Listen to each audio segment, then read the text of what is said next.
and welcome back to Rachel's Baking Corner. Today we are actually whipping out Ye Old Faithful.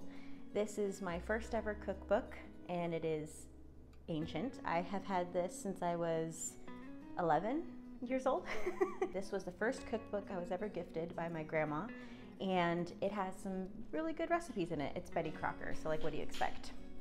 Today we will be making the chocolate chip snack cake, and that is probably the easiest recipe in this entire book. It is, you can even mix it in the pan according to the recipe and just bake it. I'm gonna mix it in a bowl and scoop it into the pan, but it's delicious, it's easy, it's nice and chocolatey and chewy, and oh, it's just so good. So without further ado, I'm gonna go over the ingredients. I won't have a recipe to link in the description, but I will leave the ingredients in the description so that you can make this yourself if you'd like to. But roll call really quick. We have 1 2/3 cup of flour. We have a whole cup of brown sugar packed. We have, how much cocoa? We have 1/4 of a cup of cocoa. We have 1/2 teaspoon of salt and a whole teaspoon of baking soda. We have 1/3 of a cup of chocolate chips. In this I have 1/3 of a cup of oil, a teaspoon of vinegar, and 1/2 teaspoon of vanilla, and 1 cup of water. I can't believe I just did that all from memory. So those are all the ingredients. Very simple. It's kind of a cop-out that I'm making this video because you literally mix the dry ingredients, mix the wet ingredients, put it in the pan, and bake it. So I just wanted to show this recipe and share it because I remember making it as a little kid and being like, I did next to nothing and that tastes delicious. So let's get started. We are gonna start with our flour. Okay, stand back. There we go. Let's add our cocoa powder and let's add our active ingredients. Great. Take the baby whisk. Has to be the baby whisk. No, it doesn't. I just really like my baby whisk and an excuse to use my baby whisk. Mix everything together so those active ingredients are incorporated with the cocoa and the flour. Next, let's add our brown sugar. We're gonna switch away from the whisk for a second and kind of mash it in with our spatula. Brown sugar is kind of difficult to incorporate into the flour, kind of like my pineapple upside down cake.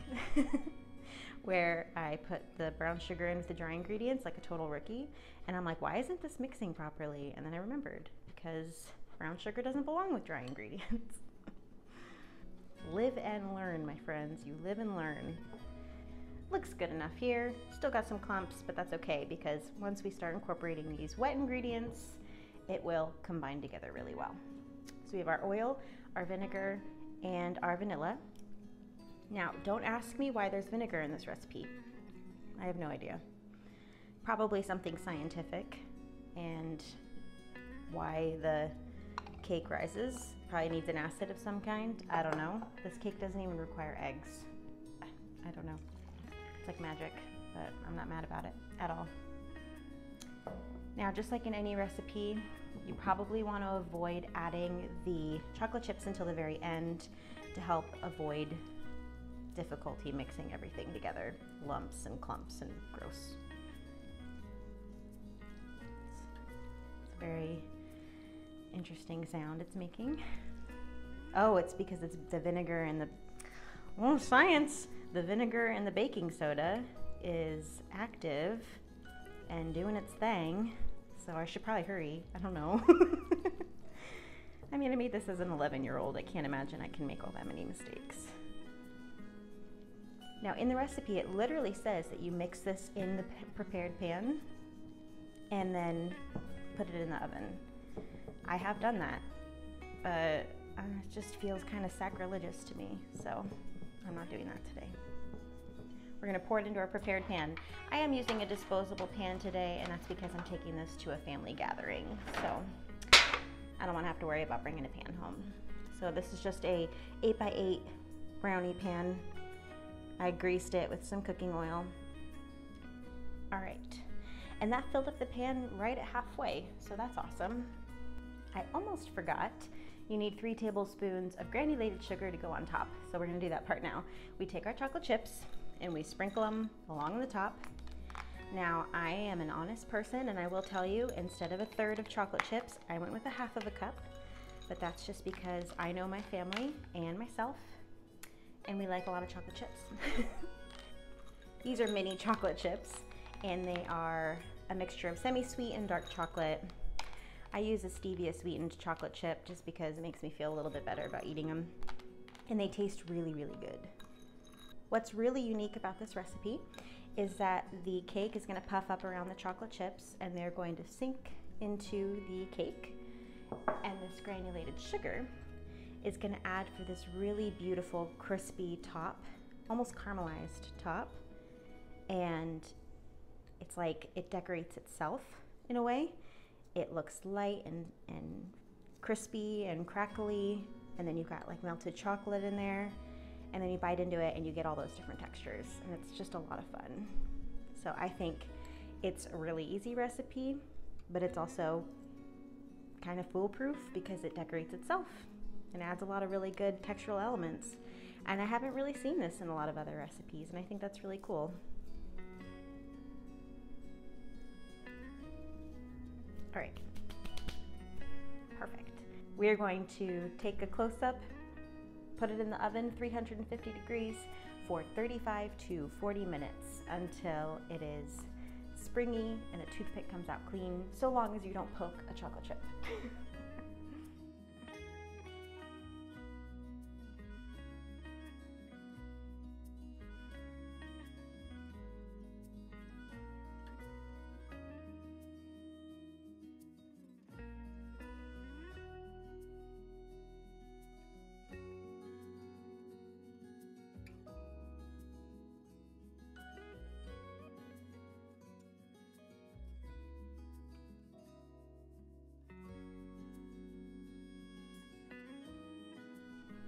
Here we are. It has been about an hour later, baked for 40 full minutes, and then I let it rest so that it would be a little more manageable. It's still pretty hot though, but we're gonna give this a taste and see how it turned out. Let's give it a cut. I'm just gonna cut off a little corner piece to try. Can you hear that crispy, crispy crust?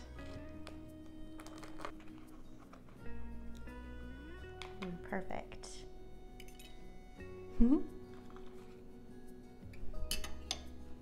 Okay. I'm gonna walk around and do a close-up. Okay?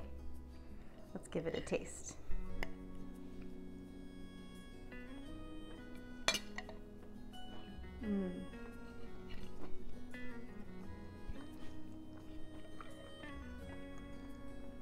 It's got that crispy crust, soft and delicate and gooey layer of the inside. It's so good. I was a little worried it was going to be undercooked, but it's perfect. It's fudgy and chocolatey and soft, and the sugar's crispy. Oh yeah. This is going to make a couple people happy tonight at dinner. There you have it. This was very, very easy to make and so worth it.